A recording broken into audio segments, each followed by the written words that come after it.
प्रणाम सभी को। आइए पहले गायत्री महामंत्र और गुरु मंत्र के माध्यम से भगवान श्री कृष्ण और श्री अर्जुन को प्रणाम करते हैं, जिनके इस संवाद जिसे हम श्रीमद् भगवद गीता जी के नाम से संबोधन करते हैं, भगवान का गीत गीता कहलाता है। और 30 गीताओं में से एक विशिष्ट स्थान, ये हम कह सकते हैं कि सर्वोच्च स्थान प्राप्त गीता जी को है, क्योंकि युद्ध भूमि में कही गई। तो हमारा जीवन जो कि एक समर के समान है, एक युद्ध के समान है, उस युद्ध में हमें किस तरह का विचार करना चाहिए, कैसा हमारा भीतर से व्यवहार होना चाहिए, और ये सब करते हुए हम कैसे समता में जी सके। मन को निर्मल बना के, मन को स्वच्छ करके, उसमें से ममता और अहंता, ये दोनों को हटा के समता तक पहुंचाने की यात्रा गीता जी की। तो हम 17वें अध्याय पर अध्ययन कर रहे हैं, मनन चिंतन कर रहे हैं। आइए गायत्री महामंत्र और गुरु मंत्र साथ साथ करें। हम सभी की बुद्धि श्रेष्ठ मार्ग पर, नेक मार्ग पर आगे बढ़े। ओम भूर्भुवः स्वः तत्सवितुर्वरेण्यं भर्गो देवस्य धीमहि धियो यो नः प्रचोदयात्। ओम गुरुर्ब्रह्मा गुरुर्विष्णुः गुरुरेव महेश्वरः गुरु साक्षात् परब्रह्म तस्मै श्री गुरुवे नमः। अखण्डमण्डलाकारं व्याप्तं येन चराचरं तत्पदं दर्शितं येन तस्मै श्री गुरुवे नमः। मातृवत् लालयित्री च पितृवत् मार्गदर्शिका नमोऽस्तु गुरुसत्ताय। श्रद्धा प्रज्ञायुता च या, श्रद्धा प्रज्ञायुता च या। दोनों हथेलियों का आपस में मलिए। प्राप्त हुई दिव्यता को मुखमंडल पर, हृदय स्थान पर स्पर्श।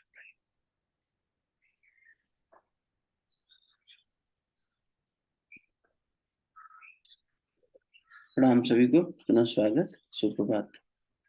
हम लोगों ने कल 17 जो श्लोक था, जिसमें भगवान ने मन की प्रसन्नता यानी मन प्रसाद की बात करी। और ये प्रसन्नता बाहरी सांसारिक विषय सुख की नहीं, आत्मिक प्रसन्नता की बात हो रही है। मन की प्रसन्नता, सौम्य भाव, मननशीलता और मन का निग्रह और भावों की भलीभांति शुद्धि, इस तरह यह मन संबंधी तप कहा जाता है। ये बात हो रही थी। और फिर उसके बाद 17/17 पढ़ लो। अब यहाँ से भगवान जो 3 श्लोक कह रहे हैं, उसमें तप का वर्णन है। सात्विक, राजसिक और तामसिक 3 प्रकार के जो तप है, उसकी बात कहेंगे। तो देखिए, सात्विक, राजसिक, तामसिक का मूल तो हमें पता ही है।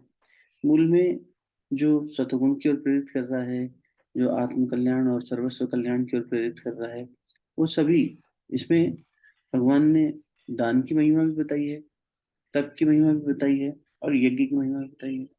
तो ऐसे में सत, रज और तम का भेद तो हमें वैसे ही समझ में आ जाएगा। जहाँ कुछ स्पेसिफिक चीजें हैं, मतलब अब तो मेरे ख्याल इतना अध्ययन हो गया है कि सत, रज, तम का भेद समझ में आने लगा होगा। और इस अध्याय में तो बहुत ही सुंदर तरीके से भगवान ने बता दिया कि अपनी वृत्तियों को देख। भोजन के प्रति तेरी वृत्ति कैसी है, कर्म के प्रति तेरी वृत्ति कैसी है, और तब तू किस तरह का कर रहा है, दान तू किस तरह का कर रहा है, यज्ञ तू किस तरह का कर रहा है। ये सारी चीजों में हमें ये देखना है। जहाँ फल की आकांक्षा है वो राजसिक हो जाता है, जहाँ दूसरे के अहित की इच्छा है वो तामसिक हो जाता है, और जहाँ सबके कल्याण की इच्छा है वो सात्विक हो जाता है। यही मौलिक अंतर सभी में दिखाई देगा। लेकिन कुछ जो गूढ़ उसमें कोई संदेश होगा तो उसको अपन जरूर चर्चा में लेकर आएंगे। तो अब यहाँ पर 17/17, 18 और 19 3 पर फोकस कर रहे हैं। पहले 17 ले लेते हैं। नीलम 17/17 पढ़ ले बेटा। श्रद्धया परया तप्तम। श्रद्धया परया तप्तं तपस्तत्त्रिविधं नरे अफलाकांक्षिभिर्युक्ते सात्विकं परिचक्षते।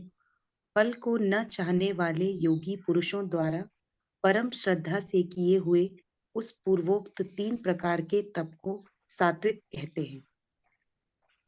अब यहाँ आप ये देखिएगा, जब इसके अगले श्लोक अपन पढ़ेंगे 17/18 और 19, ये 17वां श्लोक है। तो 17 में भगवान बता रहे हैं कि त्रिविधम, तीन प्रकार के, यानी शरीर से किया गया, वाणी से किया गया और मन से किया गया, मनसा वाचा कर्मणा। यहाँ भगवान ने तीनों प्रकार ऐसा बोला है। लेकिन जब आप अगले श्लोक देखेंगे तो वहां पर भगवान ने जो एक तरह से टर्म यूज करी है, वो कह दिया उन्होंने यत यत तपह। अब यहाँ पर क्यों नहीं कहा तीन प्रकार के? और उसके आगे उसमें नहीं, उसका जो इसके बाद नेक्स्ट वाले में राजसिक है, फिर तामसिक है। कहीं भी भगवान ने यत तत कह के काम चला दिया दोनों में।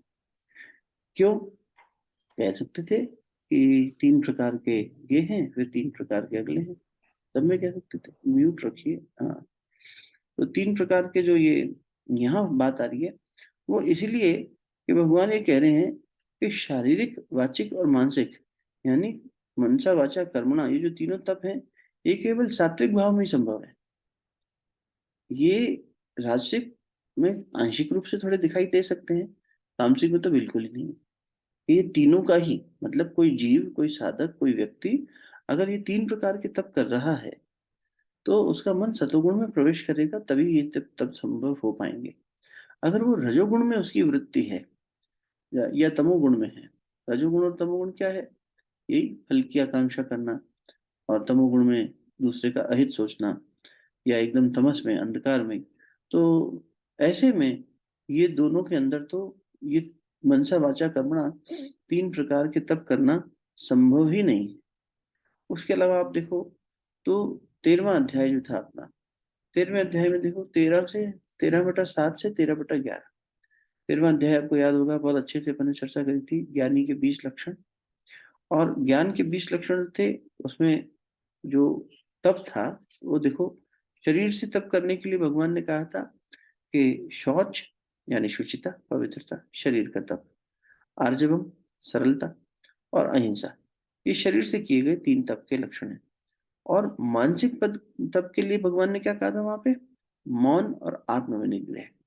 मौन रहना मानसिक तप, और आत्मनिग्रह अपने मन का, आत्मा का निग्रह करना। ये जो निग्रह करना है, मन का तप हो गया, और वो शरीर का तप हो गया, आर्जव, शौच और अहिंसा। ये भगवान ने कहाँ पे बताया था? 13वें अध्याय में। फिर आपको 16वां अध्याय अगर याद हो तो 16/1, 16/2, 16/3, इन सभी श्लोक में भगवान ने दैवी संपत्ति की बात करी थी, डिवाइन क्वालिटीज, डिवाइन वर्च्यूज। उसके 26 लक्षण बताए थे। वहां पर भी यही सब बातें आई थी, शौच, अहिंसा, ये शारीरिक तप हो गए। और जो आर्जव था, और जो वाचिक यानी वाणी से होने वाले तप थे, उसमें भगवान ने कहा कि सत्य बोलो, वाणी का तप हो गया। स्वाध्याय करो, ये वाणी का तप हो गया। तो ये सब जो ज्ञान है, ये जिन साधनों से तत्वबोध हो जाए। अब ये जो दैवीय संपदा है, ये जो मुक्त करने वाली है, ये सब तो सतोगुण का व्यक्ति ही कर पाएगा। राजस और तामस, इसे इसमें ये हो ही नहीं सकता। इसलिए भगवान ने स्पष्ट कह दिया कि यहाँ पर तो बहुत स्पेसिफिक कहा कि परम श्रद्धा से युक्त, फल की इच्छा से रहित। ये तो तय है कि सतोगुण में दो चीजें तो होंगी होंगी, फल की इच्छा नहीं होगी और श्रद्धा भाव पूरा होगा। उसके बाद कह रहे हैं मनुष्य द्वारा जो तीन प्रकार का तप किया जाता है उसको सात्विक कहते हैं। शरीर से, मन से और कर्म से इस तीन प्रकार का तप करना, ये जो तीन प्रकार का तप सतोगुण में संभव है, ये रजोगुण और तमोगुण में तो बिल्कुल ही संभव नहीं है। इसीलिए भगवान ने यहाँ पर त्रिविधम, त्रिविध शब्द पे जोर देते हुए बात कही है। एक तरह से आपको याद होगा, अपन ने पहले भी बात करी कि वहाँ भगवान ने फल ही नहीं बताया। सात्विक श्रद्धा का फल तो बताया, लेकिन तामसिक और राजसिक का तो कोई फल ही नहीं है, क्या फल बताएं? तो उसे बिना कहे छोड़ दिया। अगला देख बेटा, इसमें कोई प्रश्न तो नहीं है मेरे ख्याल, ये तो बहुत सरल सी बात है कि मनसा वाचा कर्मणा। मैं अभी तप पे आता हूँ कि तप को और हम जीवन में किस दृष्टि से देखें, पर इस श्लोक संबंधी मुझे लगता है कोई बहुत ज्यादा ऐसा प्रश्न मन में नहीं उठ रहा होगा। 18वां ले। सत्कारमान पूजार्थं तपोदम्भेन चैव यत् क्रियते तदिह प्रोक्तम राजसं चलमध्रुवम्। जो तप सत्कार, मान और पूजा के लिए तथा अन्य किसी स्वार्थ के लिए भी स्वभाव से या पाखंड से किया जाता है, वह अनिश्चित एवं क्षणिक फल वाला तप यहाँ राजस कहा गया है। तो सरल बात है, जिसमें हम मान की कामना कर रहे हैं, सम्मान की इच्छा रख रहे हैं, लोग हमारे पांव छुएं, हमारा फोटो लगाएं, हमारी जय जयकार करें, हमारे साथ उनको जो है जुड़े रहना चाहिए क्योंकि हम बहुत बड़े तपस्वी हैं। ऐसी भावनाओं के साथ जो किया गया तप है, वो क्या है? वो सब राजसी है। और तामसिक में देख लो, जो तप मूर्तापूर्वक हठ से अपने को पीड़ा देकर अथवा दूसरों को कष्ट देने के लिए किया जाता है, वह तप तामस कहा जाता है। बहुत बार मूर्ता में व्यक्ति सोचता है मैं तप कर रहा हूँ, और मूर्ता मतलब जिसमें जड़ बुद्धि, न किस उद्देश्य से तप कर रहे हो, क्या कल्याण होगा इससे, इसको करने का क्या लाभ है। इनका उद्देश्य इतना ही है कि इससे जो है हम अपने शरीर को और मन को कष्ट देंगे, और इसका मूल उद्देश्य ये है कि जब ये तप पूरा हो जाएगा तो इससे दूसरे को भी कष्ट हो। तपस्वी तो राक्षस भी है, असुर भी है, लेकिन उसके तप के पीछे मूल मति है और राजसिक मति है, सात्विक मति तो नहीं है। तो यहाँ कई बार देखते हैं लोग मनमाने ढंग से उपवास कर रहे हैं, मनमाने ढंग से जो है वो अपना जीवन निर्वाहन कर रहे हैं, मतलब आध्यात्मिक। लेकिन उनको यह है कि जो भी वो क्रियाएं कर रहे हैं, साधना की पद्धतियां अपना रहे हैं, उसका उद्देश्य ऐसा है कि खुद के शरीर को भी कष्ट दे रहे हैं, मन को भी कष्ट दे रहे हैं। और ये सब उपवास वगैरह करके उनका उद्देश्य क्या है कि दूसरों को भी कष्ट देना है। तो ऐसे में ये 18 बटा 19 में बहुत सरल सी बात आ गई कि तब जो है वो आसुरी तप हो गया। अब देखो, अपन इन तीनों के दर्शन पक्ष में चलते हैं। राक्षसों ने तप किया स्वार्थ के लिए, हमें सिद्धि मिल जाए, हमें अमरता का वरदान मिल जाए, ये तप कर रहे हैं। उसके अलावा तब देखो, अभी अपने रामायण जी के सत्संग में भी देखा था, त्रिशंकु ने भी तप किया कि मैं सशरीर चला जाऊं स्वर्ग में अपने स्वार्थ के लिए।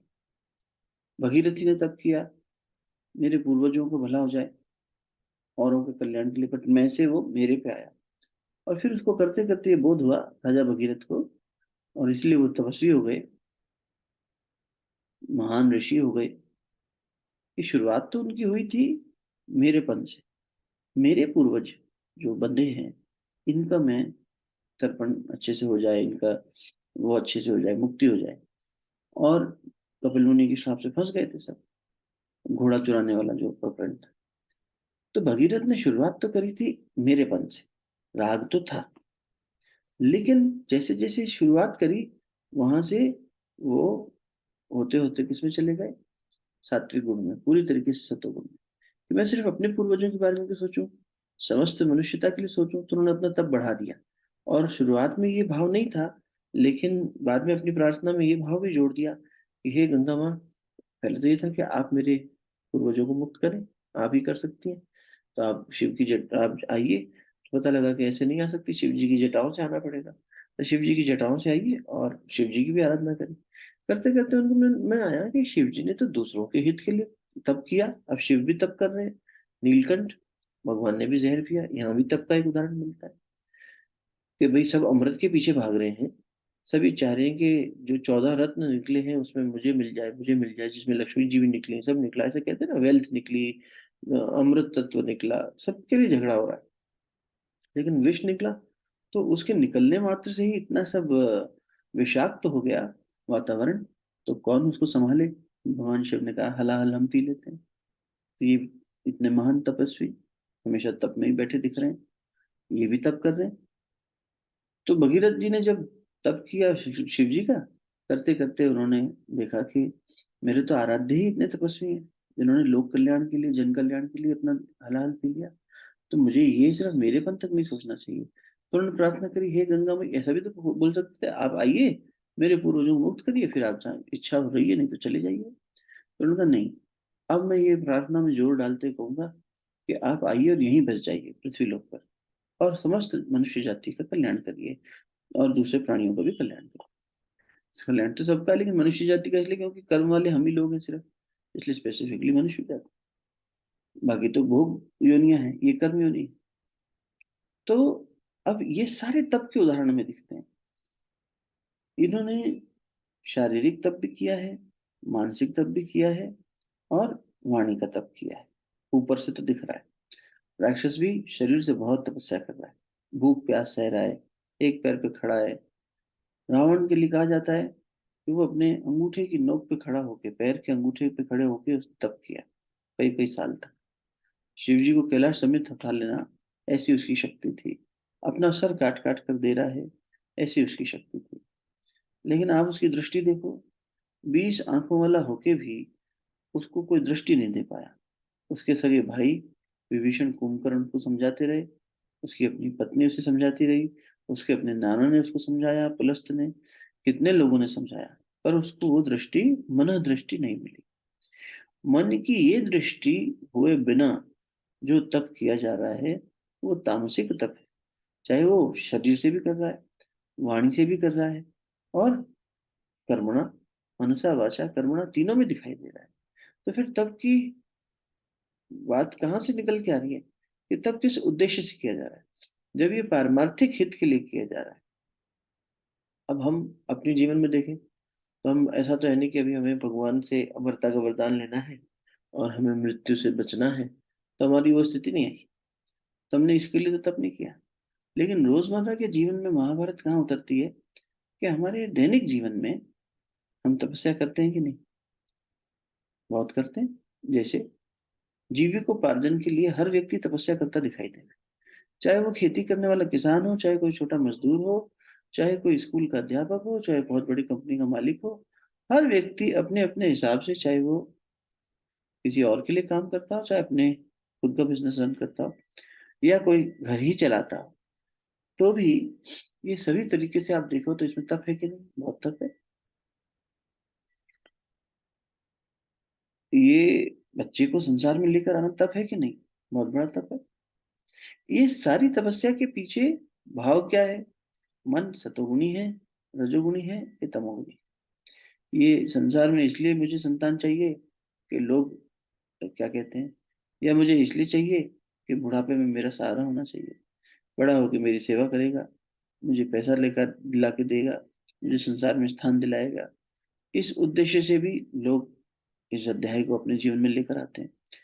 और संसार को हम एक नेक और अच्छा कोई कोशिश करें कि अगर हम माध्यम बन सकें और हमारी संतान जो है, जो हमारी नहीं भगवान की संतान है, हमारे जीवन में आई है, उसे हम संसार का एक अच्छा, संसार को दे सकें, समाज को कुछ दे सकें इसके माध्यम से। ये भी एक भाव हो सकता है। तो व्यक्ति किस भाव से किस तप को कर रहा है? तपस्या तो प्रतिदिन हो रही है जीवन के अंदर, समय समय पर हो रही है। गुरुदेव ने लिखा, गृहस्थ एक तपोवन है। जब व्यक्ति गृहस्थ जीवन में प्रवेश करता है तो वहां तप बढ़ जाता है उसका। जब शादी से पहले तो लड़का लड़की स्वच्छंद है, स्वतंत्र भी हैं, स्वच्छंद भी हैं। स्वच्छंद होना मतलब अपनी इच्छा से जब कुछ मन में आए और अगर संभावना हो तो वो कर सकता है। लेकिन जब गृहस्थ में आ जाता है तो यहाँ उसके पास अगर प्रोविजन हो भी तो उसे नहीं करना चाहिए, क्योंकि स्वच्छंदता गृहस्थ जीवन के लिए कष्ट का वो है, कष्ट का कारण है। यहाँ हम स्वच्छंदता से नहीं जी सकते कि जब मर्जी आए जो मर्जी आए करें। यहाँ एक दूसरे के साथ तालमेल बिठाना है, यहाँ सहिष्णुता अपनानी है, यहाँ संयम अपनाना है, यहाँ सेवा अपनानी है, और ये सबकी साधना करते ही रहना है, करते ही रहना है, करते ही रहना है। तब एक दूसरे के प्रति प्रेम और सहकार ये सब आने लगता है। तो जीवन में हर संबंध में हम तब कर रहे हैं, कहीं जहर पी रहे हैं, कहीं मन से अपने आप को ठीक कर रहे हैं, मानसिक दृष्टि से चिंतन कर रहे हैं, किसी के बारे में चिंता कर रहे हैं, ये भी तप है। अब ये चिंता क्या राग से जनित है? तो राग से जनित है तो रजोगुण हो गया। या मुझे कुछ बदले में सम्मान मिले, इस भाव से है। तपस्या को सिर्फ एक अपनी पूजा की स्थिति में बैठी हुई तपस्या तक सीमित नहीं देखेंगे, तब तो अपना प्रतिदिन हर समय चल ही रहा है। तो ये जो तप है, ये तप क्या हुआ? दैनिक जीवन में होने वाला तप। अब हमें ये देखना है कि इस तप में हम कौन से भाव से प्रतिभागिता कर रहे हैं। सत से कर रहे हैं यानी सबके कल्याण के लिए कर रहे हैं। अगर सबके कल्याण के लिए कोई व्यक्ति कुछ करता है तो वो तप सतोगुण तप है, श्रेष्ठ तप है। तो जो वो कर रहा है उससे सबका कल्याण हो रहा है, सबका सुख नहीं, सबका कल्याण। कल भी हमसे एक माता जी ने मैसेज भेजा, भैया नवरात्रि का सत्संग वगैरह अच्छा हुआ, उनकी बेटियों के साथ के लिए हम उनके साथ वो कर रहे थे, अलग से ध्यान करवाते थे उनको नवरात्रि।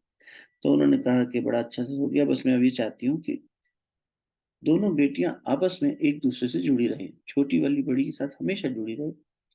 हमने कहा बहन जी थोड़ा क्षमा करना, प्रार्थना बदल लो, क्योंकि शुरुआत से ही इंटेंट क्लियर होना चाहिए। आप ये कह रही हैं कि छोटी वाली बड़ी से सदैव जुड़ी रहे। आज की परिस्थिति में आपको लगता है कि ये योग, ये संयोग, ये ठीक है क्योंकि बड़ी सही मार्ग पे चल रही है। कल कौन जाने किसकी मति कब भ्रष्ट हो जाए, हम नहीं चाहेंगे, लेकिन फिर भी, और अगर ना भी भ्रष्ट हो तो भी राग उत्पन्न हो जाएगा। प्रार्थना ये करो मेरी दोनों बेटियां भगवान से सदैव जुड़ी रहें। प्रार्थना में बदलाव ले आओ, एक दूसरे से कोई जुड़, और फिर संसार की और यूं कह लो कि इस पूरी सृष्टि की बनावट ऐसी है कि कोई एक दूसरे से सदैव जुड़ा रह ही नहीं सकता। कहीं ना कहीं किसी ना किसी पड़ाव पर ऐसा होता ही है। सगी बहनें भी, विवाह हो गया, अपना अपना जीवन जी रहे हैं, अपने अपने दायित्व निभा रहे हैं, तो धीरे धीरे कुछ संवाद में कमी आ जाएगी, साथ में उतनी हंस खेलना नहीं हो पाएगा, इतना फ्रिक्वेंटली मिलना नहीं हो पाएगा। संभव है, ये सारी तो बहुत सहज संभावनाएं हैं, इसको कोई ऐसा कड़वा नहीं समझना चाहिए। तो इसीलिए ऐसी प्रार्थना करो ही मत जो शुरू, जिसका कोई प्रोविजन ही ना हो ना, भगवान नियम भी तोड़ दे अपने सारे, तो भी उसको करवा के क्या फायदा, कि नहीं हम तुमसे चिपके रहे हमेशा। ये नहीं, शुरू से कहो कि भगवान से जुड़ा रहे, गुरु से जुड़ा रहे, मेरे दोनों बच्चे उनसे जुड़े रहे, बस। जो सही मायने में मार्ग दिखा सके। अब पता लगे बड़ी वाली भी बेचारी अपने अंधेरे में खोई है, उसको वो मार्ग नहीं मिल रहा, तो छोटी भी खोई रहेगी, परेशान होती रहेगी। इसी प्रार्थना, शुरू से में वो इंटेंट क्लियर करना चाहिए। तो इसलिए अपनी प्रार्थना में भी मनुष्य को विवेकवान होना चाहिए। भगवान से क्या मांगे, अगर हमें तप करके भगवान से कुछ प्राप्त ही करना है, क्योंकि कुछ पाने की इच्छा से अगर तप किया जा रहा है, मानसिक तप, वाचिक तप, कर्म का तप, तो वो क्या मांगे की बुद्धि भी तो हो। हमें ये समझ में भी आए कि भगवान से क्या मांगना चाहिए। इतना तप करके कोई छोटी चीज मांग बैठे, ये भी ठीक नहीं है। फिर विचार करते करते जैसे भगीरथ को आया, हो सकता है आपके मन में विचार आए, कह रहे यार मांगना ही क्यों, क्या तब सिर्फ इसलिए करेंगे मांगना, जब ये भाव आ जाएगा तो बहुत शुद्ध हो गया। यानी जैसे मैं नौकरी इसलिए कर रहा हूँ कि मेरे परिवार का हित हो। भगवान से कभी अपना सुख मत मांगो, भगवान से सुख मांगोगे, भगवान मेरा सुख, हमेशा ध्यान रखना भगवान का ओके तथास्तु। अब पता लगे आपको सुख मिल रहा है, मतलब आप इन द सेंस किसी व्यक्ति को सुख मिल रहा है आलस में पड़े रहने में, तो वो भैंस की तरह तालाब में पड़ा है संसार के, तो भगवान कह रहे तथास्तु, पड़ा रहे भाई, तेरे को सुख आ रहा है।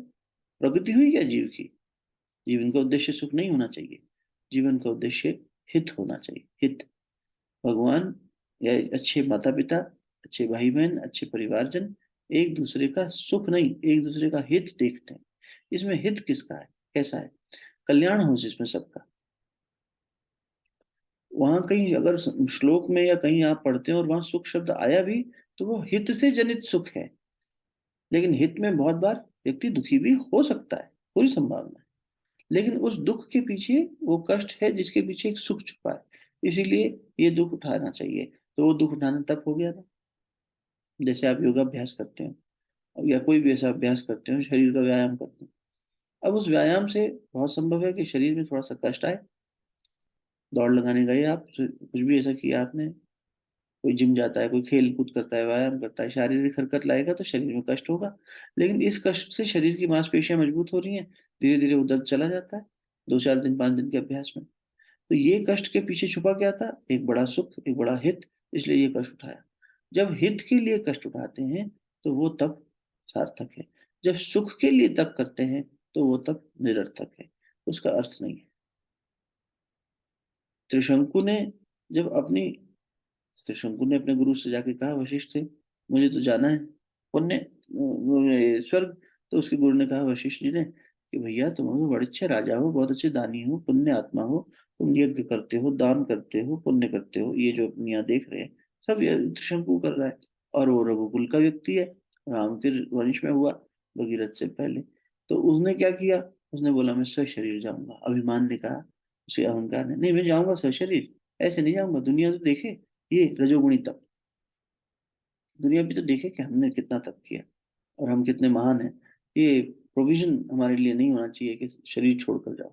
गुरु ने ये तक समझाया, ये शरीर छूटने का मौका मिल रहा है जो मलमूत्र का पिटारा है, और एक नया शरीर, देव शरीर मिलेगा, बहुत हल्का होगा, बहुत सुंदर होगा, बहुत सूक्ष्म होगा, और तुम आराम से कहीं आ जा सकोगे। बहुत हल्का और बहुत पवित्र शरीर मिलता है। दान पुण्य किया है तुमने, बहुत अच्छा। तो तुम ये, लेकिन ये हट छोड़ दो। नहीं माना, विश्वामित्र जी को गुरु बना लिया, गुरु ही बदल दिया।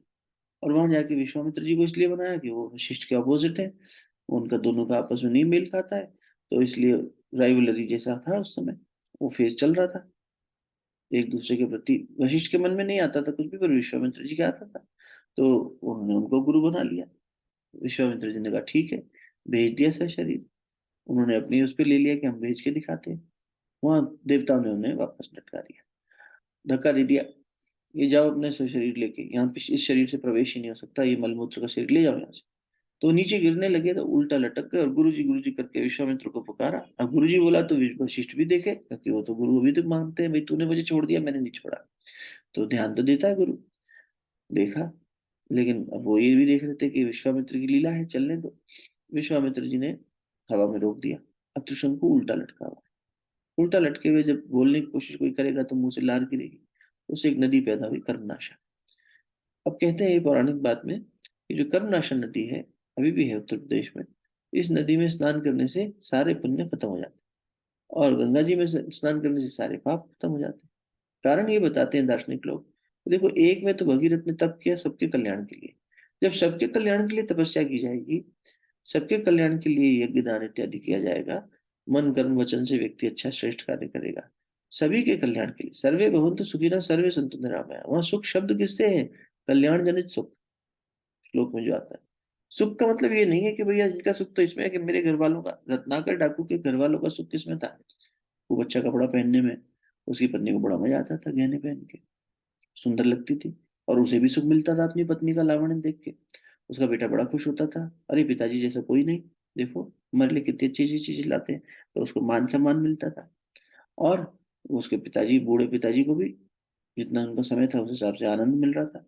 तो रत्नाकर डाका डाल रहा था, लेकिन किसके लिए? परिवार के सुख के लिए। उसने नारद जी से ये तो कहा, मैं क्या गलत कर रहा हूँ? मेरे पास जो योग्यता है उसका इस्तेमाल कर रहा हूँ, और मेरे परिवार का लालन पोषण कर रहा हूँ, ये तो करना गलत नहीं है। और उनके सुख के लिए मुझे मेहनत तो करनी पड़ेगी। मैं ही हूँ एक व्यक्ति हूँ जो कर सकता है, ना मेरी पत्नी कुछ कर सकेगी बाहर जाके।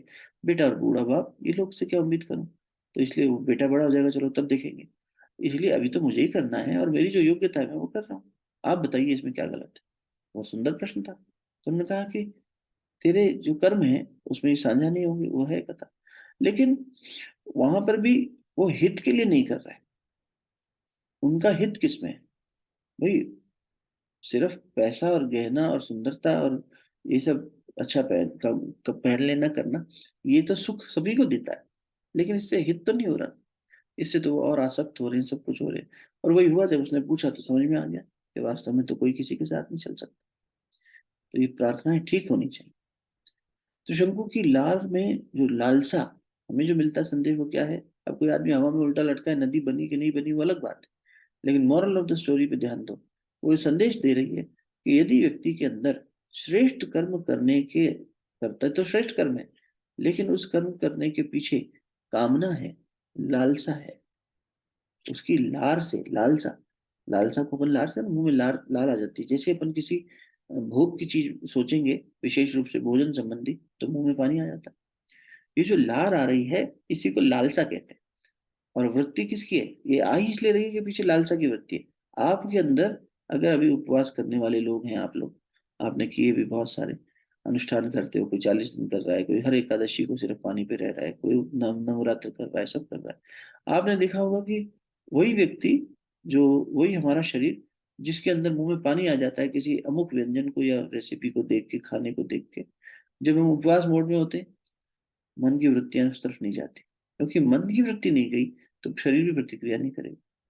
मुंह में पानी नहीं आया, नहीं आज हमारा उपवास है, आप खाइए।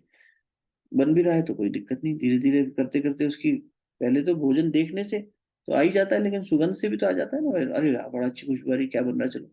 लेकिन धीरे धीरे जब हम करते हैं निरंतर उससे, तो ये स्थिति आ जाती है कि अब हमारे मन में उसके प्रति प्रतिक्रिया, वृत्ति नहीं जागी। जब वृत्ति की हलचल ही नहीं हुई, योगा चित्त वृत्ति निरोध, वहां पे वृत्ति की हलचल नहीं हुई, तो ना कर्म बना, ना उसकी क्रिया दिखाई दी, कोई प्रतिक्रिया नहीं दिखाई दी शरीर को, ना व्यवहार में दिखाई। तो व्यक्ति जब सत्कर्म भी अगर लालसा से करता है, रजोगुणी तप, रजोगुणी दान, रजोगुणी यज्ञ, यही सब आ रहा है ना, क्या लालसा है इसमें, तो उसके सत्कर्म का नाश हो जाता है। इसलिए कर्म नाशा, कोई और नाम रख देते नदी का, लेकिन यही नाम रख के हमें समझाया कि लालसा से किया हुआ श्रेष्ठ कार्य भी आपको फल नहीं देगा। हे अर्जुन, ये रजोगुणी है, इसमें पीछे इच्छा ये है कि मेरी सम्मान हो, मेरा ये हो, वैसा हो, वैसा हो। इसमें अहंकार है, इसमें राग है, अहंता और ममता छुपा है, और वहां तो द्वेष भी छुपा है तमस में। तो इसलिए दूसरे का अहित भी कर देगा, दूसरे को नुकसान भी पहुंचा देगा, ऐसा भी भाव कि दूसरे के नुकसान के लिए, इंद्र का नुकसान हो, सारे राजा में विष्णु का नुकसान हो, राक्षस क्या कह रहा है, सब हटो, मैं ही मैं हूं बस, ठीक है। कौन सा राक्षस, भस्मासुर, वो जिस वरदान लिया तो ब्रह्मा जी और उनके पीछे ही भाग पड़ा, शिव जी के पीछे, लाओ भैया पहले इनको ही भस्म करता हूँ, यही तो हुआ था, कहानी तो यही है। फिर बाद में भगवान ने वो रूप धर के आए विष्णु जी, और फिर उसको कुछ तो नारी का रूप धर के आए, उसको प्रलोभन दिया, और फिर ऐसे रखने को बोला तो वो खुद ही भस्म हो गया। तो जीव अपनी हरकतों से खुद ही भस्म हो रहा है कि नहीं रोज, लेकिन हम जो भस्म हो रहे हैं वो वैसा वाला है, रोज जल रहे हैं, रोज उसको वो कर जा रहे हैं, पूरी तरीके से भस्म नहीं हो पा रहे। जब हमारी कामनाएं पूरी तरीके से भस्म हो गई, वृत्ति नहीं उठेगी, निरोध हो जाएगा। अब इसी तप को आप संत कबीर की दृष्टि से देखो, विशेष रूप से उन्होंने जो जीवन के तप में आचरण की दृष्टि से कहा, तो बड़ा सुंदर उन्होंने दोहा दिया, सच बराबर तप नहीं, झूठ बराबर पाप, जाके हृदय साच है, यानी सच्चाई जिसके हृदय में है, प्रभु ताके हृदय आप, भगवान उसके हृदय में बसता है, यानी सतोगुण, यानी परमात्मा चेतना कहाँ प्रकाशित होगी, किसको भगवान ये, किस तपस्वी को, इन सब तपस्वियों में आशीर्वाद तो तथास्तु तो उसको भी मिल रहा है, राक्षस को तो दूसरे का हित के लिए मांग रहा है कुछ, जो अपनी वाहवाही के लिए करवा रहा है उसका भी कल्याण होता दिखता है हमें थोड़ा बहुत, कि हाँ भाई भगवान ने इसको भी जो चाहिए दे दिया, प्रार्थना ही गलत थी, जो चाहिए वो दे दिया। और जिसने कहा, भाई दुर्योधन ने क्या मांगा और अर्जुन ने क्या मांगा, दुर्योधन को मांगने का अवसर नहीं मिला, पर उसके मन में तो यही मांगने का था कि नारायणी सी ने मिला, मुझे मिले। और जब उसे पता लगा कि ये तो बिल्कुल निहत्थे हैं, तो इनका क्या काम, नहीं तो चलो युद्ध में अगर कर लेते तो एक योद्धा मिलता कृष्ण के बराबर, योद्धा तो अच्छे ही थे, कंस को मारा था, सब था, तो ख्याति तो थी ही, ऐसा तो था नहीं कि द्वारकाधीश की कोई ख्याति नहीं है। तो ऐसे में भगवान निहत्थे जब हुए और उन्होंने कहा मैं अब किसी की तरफ से नहीं लड़ूंगा, बस निहत्था होकर युद्ध का प्रतिभागी बनूंगा, तो दुर्योधन के मन में तुरंत आया कि ये तो मुझे मौका मिलना चाहिए, लेकिन मौका दिया अर्जुन को। दुर्योधन मन ही मन परेशान हुआ, लेकिन जैसे ही अर्जुन ने मांगा, दुर्योधन की दृष्टि से अर्जुन मूर्ख था, कि तूने निहत्थे कृष्ण को मांग लिया, ये ग्वाला तो कुछ कर ही नहीं सकता अब। और जबकि उसको सेना उसकी बड़ी थी, पांडवों की सेना छोटी थी, फिर भी पांडवों की सेना में बढ़ोतरी की दृष्टि से भी अर्जुन के मन में लालच नहीं आया। वृत्ति क्या उठी हमारे मन में, चाहे आप उपवास करें, चाहे आप दान दें, चाहे आप यज्ञ करते दिखाई दें, चाहे हम पुरुषार्थ करते दिखाई दें परिवार के लिए, चाहे हम जीविकोपार्जन कर रहे हो, चाहे हम लोक कल्याण में लगे हों, देखने में तो अरे बहुत लोक कल्याण का काम किया, बड़ा अच्छा ये करते हो, बड़ा अच्छा वो करते हो, लेकिन इसके पीछे मनोभाव क्या है। भगवान तो हमारे मन की शुद्धि कर रहे हैं, जाके हृदय साच है। सच क्या है, जो निर्मल बनाता है आपको भीतर से। सच भी एक सच, सच बराबर तप नहीं, आज के समय में सच के बराबर कोई तप नहीं। गुरुदेव का हमने आपसे भी निवेदन किया, गृहस्थ एक तपोवन है, तप की बात करें। अब इस तपस्या को जीव जब आगे लेकर चलता है, तब उसके अंदर परिशोधन आ सकते हैं, शुरुआत हो सकती है कि हम थोड़ा से राग में किसी बात को शुरू करें, लेकिन करते करते करते ये परिमार्जन आना चाहिए, या शुरू से इतनी क्लैरिटी हो, इसलिए गुरु के साथ जुड़ जाते हैं तो वो क्लैरिटी आ जाती है। तो शुरू से ही सतोगुणी होना चाहिए, हमारे इंटेंट के पीछे सात्विक भाव होना चाहिए। सात्विक भाव की परिभाषा क्या है, अपने लिए भी नहीं मांग रहे, अपनों के लिए भी नहीं मांग रहे। प्रेम पहले एक बात हुई ना, किसी एक से या अनेक से नहीं, हर एक से होता है। जब सात्विक प्रेम जागृत होता है, भगवान का प्रेम सबसे है। फिर विवेकानंद भेदभाव नहीं करते कि ये अच्छा मनुष्य नहीं है, दुष्ट है, तो इसे प्रेम मत दो, नहीं इसको भी देना है। मैं तो प्रभु को, मनुष्य को प्रभु मान चुका हूं, तो हर मनुष्य प्रभु है। तब अहंकार हनुमान जी के मन में लेश मात्र भी नहीं है, तो इसलिए वो रावण को भी प्रणाम कर रहे हैं, लंका का दहन भी कर रहे हैं, तो इस भाव से नहीं कर रहे, कह रहे अभी मजा चखाते हैं, ये करते हैं, आदेश मिला है इसलिए कर रहे हैं। जस्ट कठपुतली की तरह व्यक्ति करता है, अपना कुछ नहीं। जब मैं था तब हरि नहीं, अब हरि है मैं नाही, प्रेम गली अति साकरी जामे दो न समाही। इनमें से एक है, या तो तुम रह लो या भगवान को रहने दो। तो भगवान को रहना है तो भगवान तो निर्मल हृदय में आएंगे। निर्मल हृदय के अंदर तपस्या करनी है तो सच की तपस्या। गुरुदेव की एक और दृष्टि से परिभाषा देखो, उन्होंने कहा तप की परिभाषा ये है कि आदर्शों से जो श्रेष्ठ आदर्श हैं उनके प्रति निष्ठा, उनसे असीम प्रेम, उनमें असीम श्रद्धा। आप एक आदर्श ले लीजिए आज के दिन के लिए, कि आज के दिन हम इस आदर्श का पालन करें, और उस आदर्श का खंडन करने के लिए आपको 50 वातावरण मिल जाएंगे, 50 प्रलोभन मिल जाएंगे, दसियों तरह के विरोध मिल जाएंगे। क्योंकि आपने उस दिन का संकल्प लिया तो प्रकृति जांचना तो चाहेगी कि आपका संकल्प कितना मजबूत है। तो उसी दिन, जिस दिन आप वो तप करने का तय करेंगे, उसी दिन उसकी विपरीत परिस्थितियां पैदा होने लग जाए। तभी तो पता लगेगा कि हमारी निष्ठा कितनी है। आदर्शों के प्रति असीम प्रेम, असीम श्रद्धा, असीम निष्ठा। अरे तो ये असीम यानी इनफाइनाइट, एंडलेस लव, तो ये कैसे पता लगेगा है कि नहीं? कंडीशंस देखनी पड़ेंगी।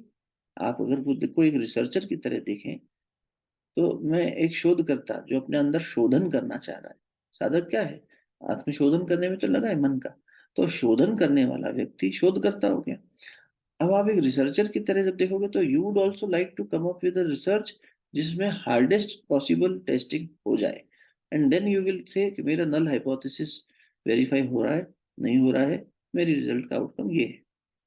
आप हर जगह हर तरह के मुश्किल से मुश्किल रिलायबिलिटी टेस्ट बनाते हैं ना, कि ये कितनी रिलायबल रिसर्च, इस पे रिलाई कर भी सकते हैं कि नहीं, ये सिर्फ एजम्पशन तो नहीं है, इसको टेस्ट से गुजारा कि नहीं गुजारा, वैलिडिटी है कि नहीं, रिलायबिलिटी है कि नहीं, ये दोनों टेस्ट देखे जाते हैं किसी भी रिसर्च में। और उसका स्केल क्या बनाया, रिसर्चर से पूछा जाता है उसके वाइवा में, आप बताइए आपने क्या टेस्ट यूज किए, क्या स्केल्स यूज किए।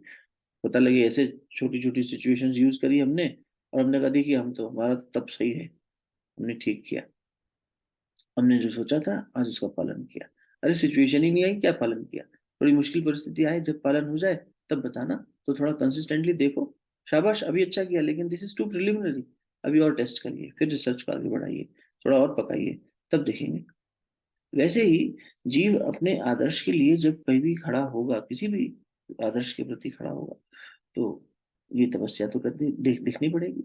और कह देते हैं अपने घर के लोग कह देंगे अरे तुम्हारी आदर्श एक तरफ है, तुमने आदर्श बना लिया है कि हम भोजन ऐसा करेंगे, बाहर का नहीं खाएंगे।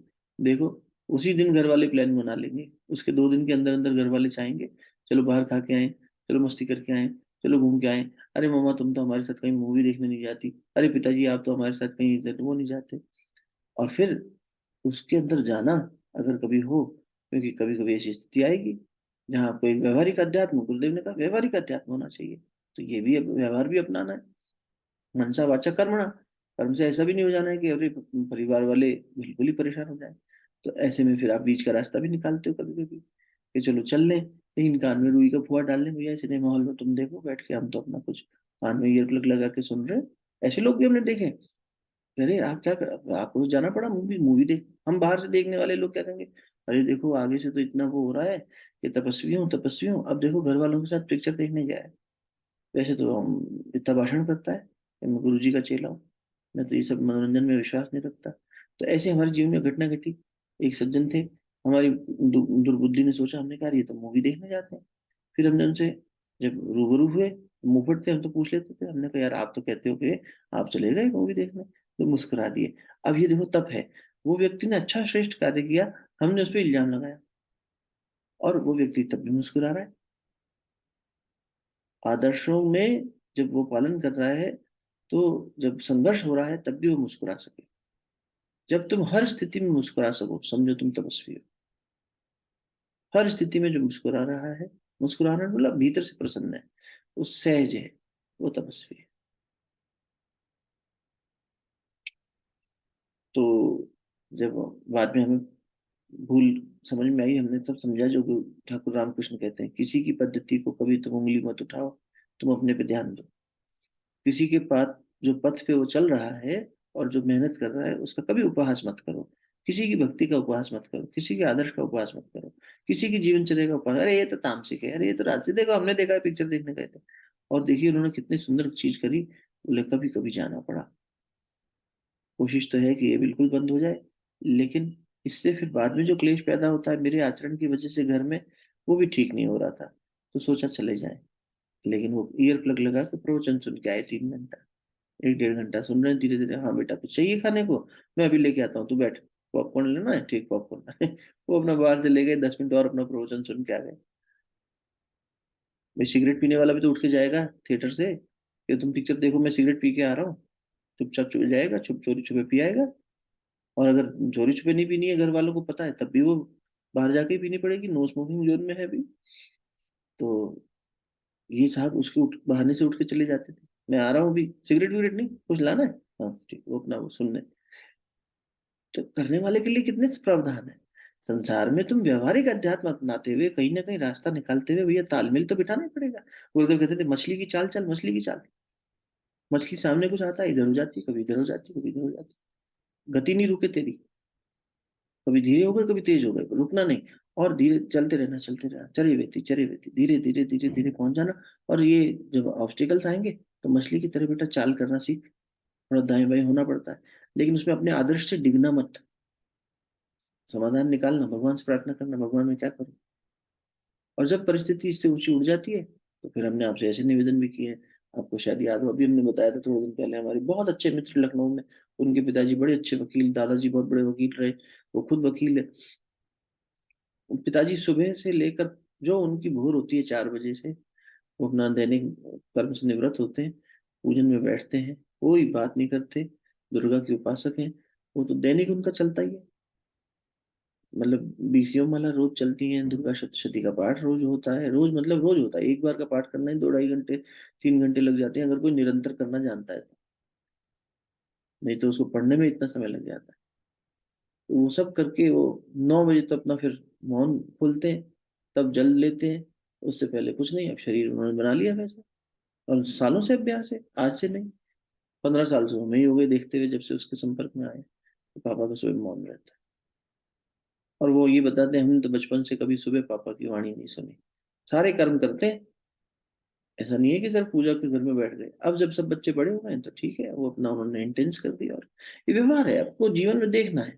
तो तब जो है ना, वो इस तरह से देखिए, हर दृष्टि से, वाणी की दृष्टि से, कर्म की दृष्टि से, जब हम जीवन में उतारेंगे। सिर्फ भूखे रहना हो तब नहीं है। तो अपन ने अभी देखा ना, भगवान खुद ही कह रहे हैं कि अगर आप उपवास दूसरे को कष्ट देने के लिए और अपने शरीर को अनावश्यक कष्ट देने के लिए कोई कर रहा है, तो ये हो जाएगा वो हो जाएगा, या इसलिए कर रहा है कि ये देख के लोग कहेंगे अरे वाह ये देखो, ये तो पानी पे रहते हैं, अरे बहुत बड़ा तप है भाई, ये तो बहुत महान तपस्वी है, और गड़बड़। प्रेरणा देने के लिए कहीं आपने संकेत कर दिया अपने आचरण से, या किसी को पता लग गया, तो अच्छी बात है, एक दूसरे को थोड़ी सहायता मिलती है।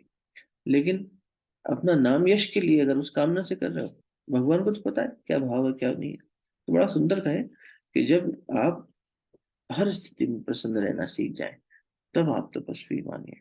जब आप दूसरे के हित के लिए कर्म करने लग जाएं, उसे यज्ञ मानिए। यज्ञ क्या है? दूसरे के हित के लिए, हित के लिए, सुख के लिए नहीं, दूसरे के कल्याण के लिए, हित के लिए किया गया कर्म यज्ञ है।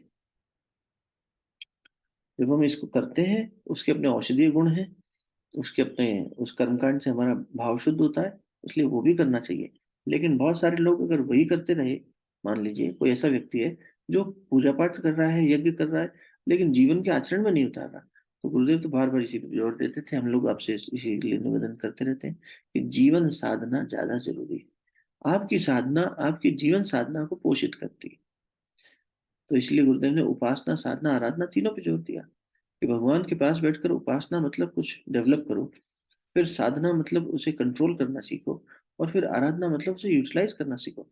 To develop, to control and to utilise.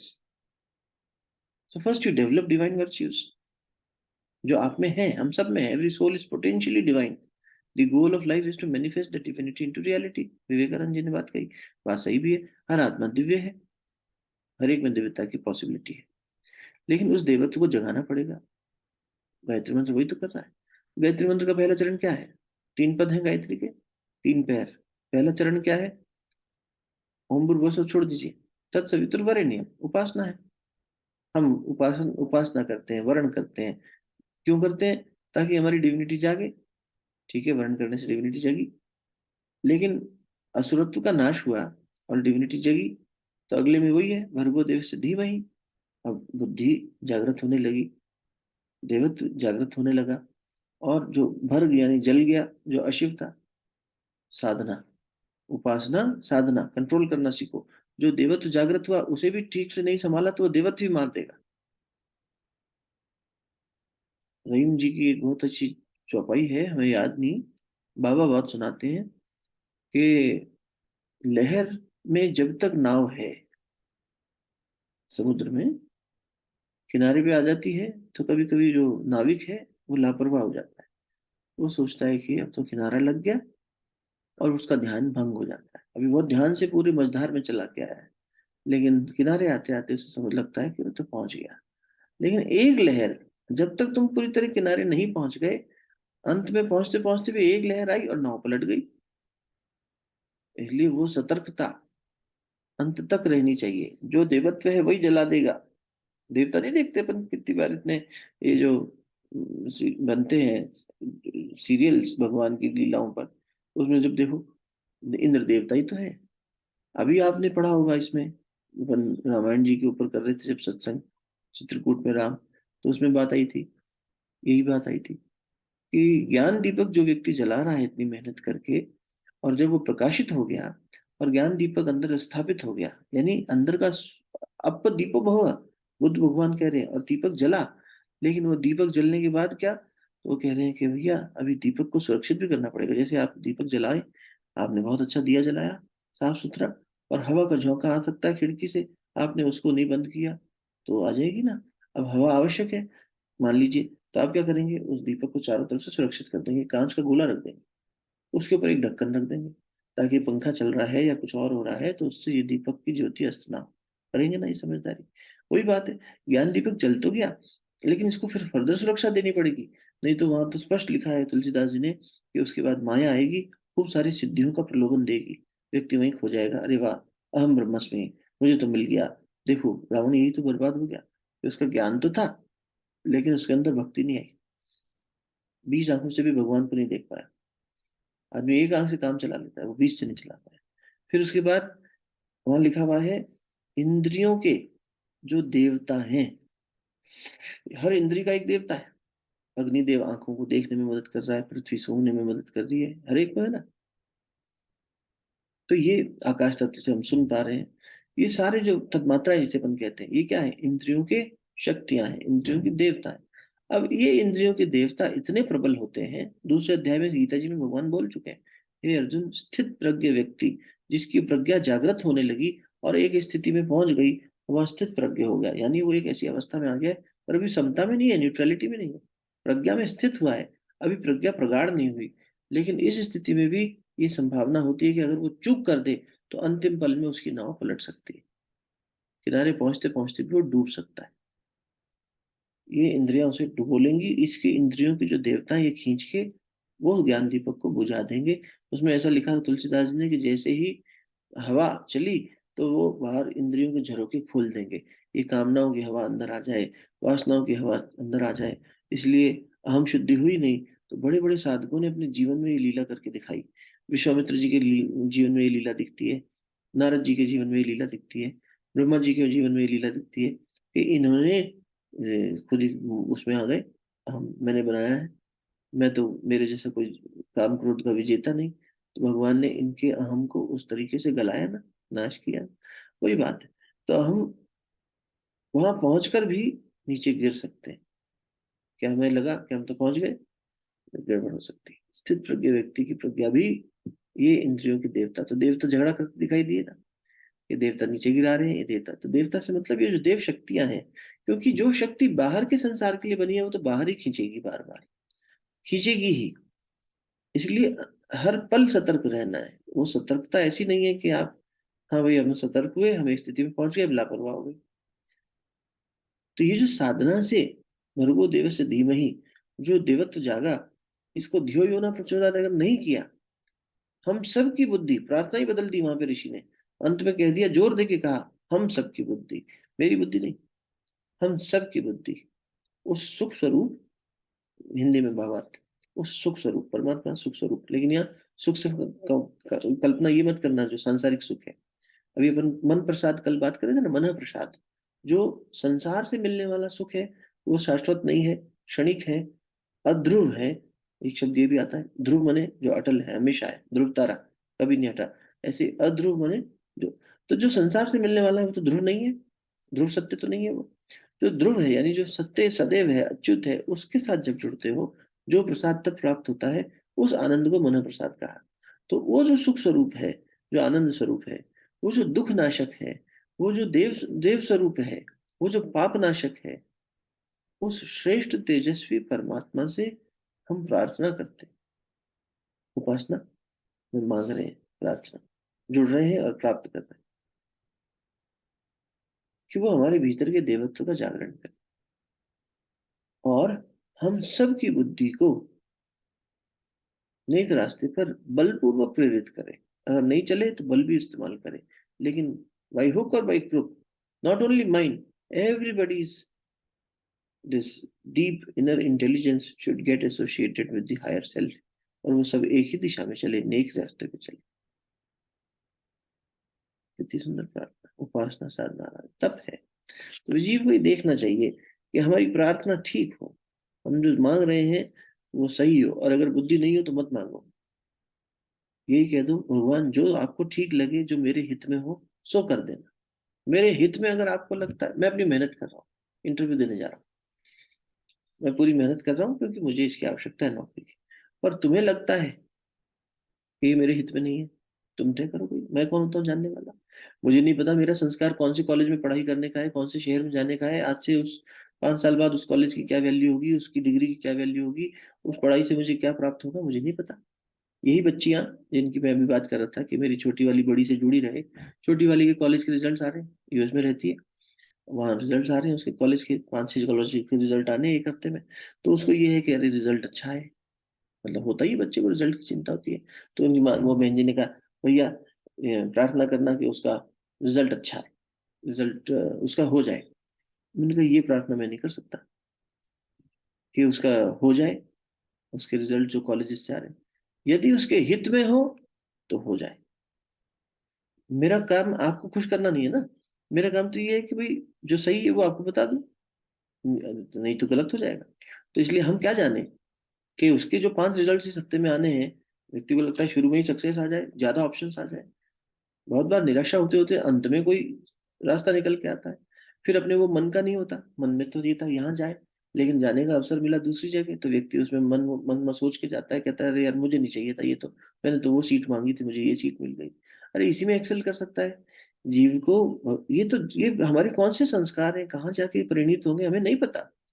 इसीलिए प्रार्थना करना, ऐसी याचना करना छोड़ दो। प्रार्थना मतलब वो प्रार्थना, वैसे तो अपन कह ही चुके हैं कि पुरुषार्थ करने के बाद भगवान पर छोड़ देना प्रार्थना है, वही प्रार्थना हो गई। अपना पुरुषार्थ किया, अब आपको जो रिजल्ट निकालना हो निकालो, ये प्रार्थना करो बस।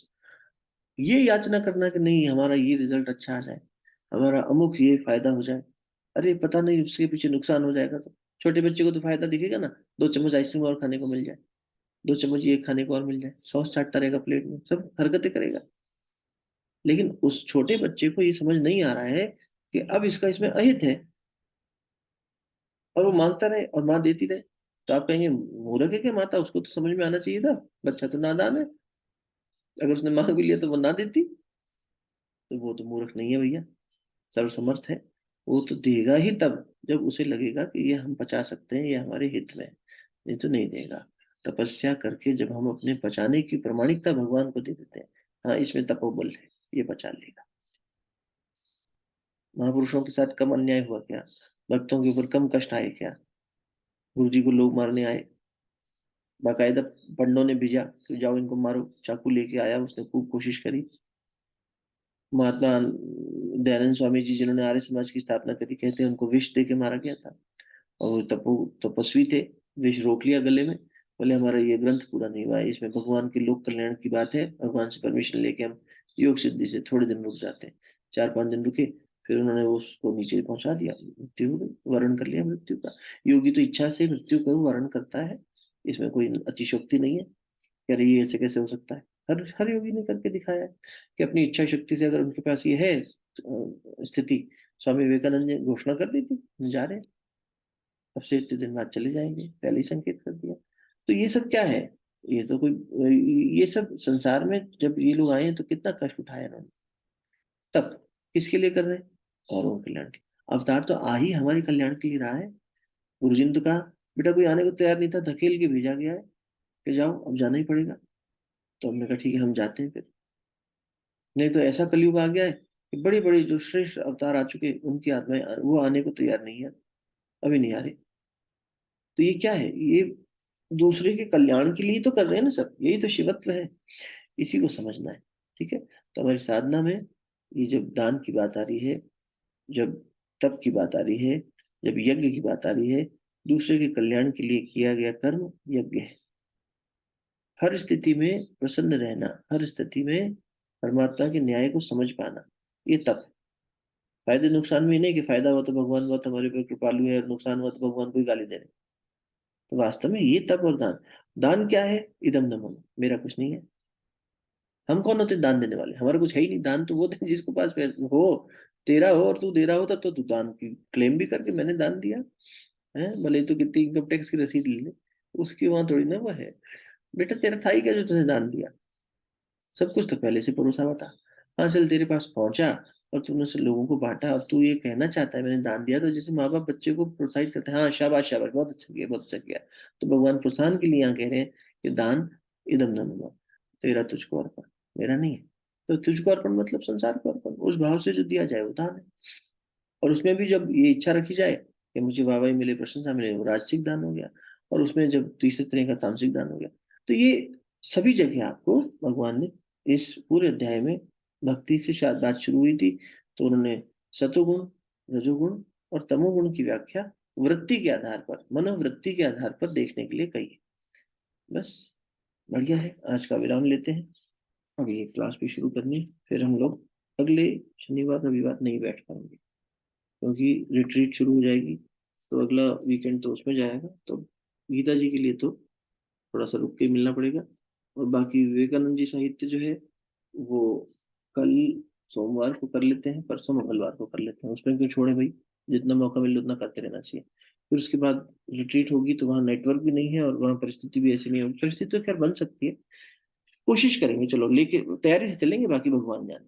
ठीक है ना, वहाँ नेटवर्क मिल गया तो सुबह 6 से 6:30 आधे घंटे का तो कर ही लिया करेंगे, क्यों छोड़ना। बाकी रिट्रीट में जो टाइम टेबल होगा उसके बाद का उसको फॉलो कर लेंगे। चलिए शांति पाठ करेंगे, सभी को बहुत बहुत बहुत प्रणाम, और बात चेतना को नमन करेंगे।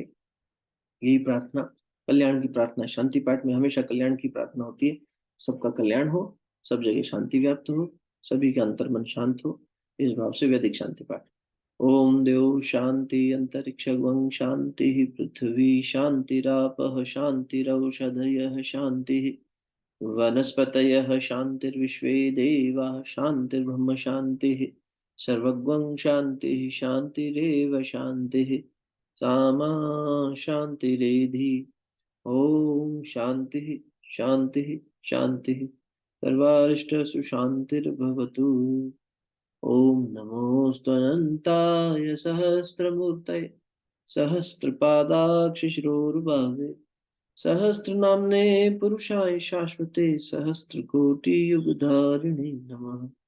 सहस्रकोटियुगधारिणे नमः। दोनों अकेले अच्छे से आपस में मिलिए, मुखमंडल पर, हृदय स्थान पर स्पर्श करेंगे।